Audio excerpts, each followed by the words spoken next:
October 31st. A couple of early Spanish came from the site, so therefore I'm thinking that this buckle is pretty old and is cool, complete, and non-damaged. I like it. Quite probably an old copper hair if the depth is right. The Omega says 4 or 5 inches. So we'll go down about, yeah, I love the soft digging.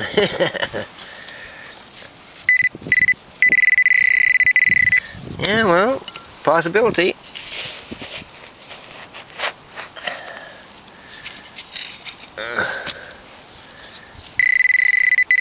Oh yeah, I see roundage. There it is. Caught on video for you.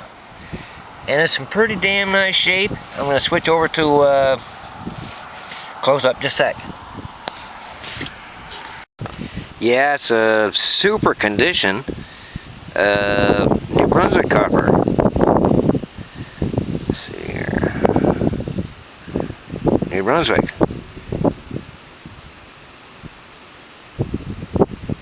Awesome.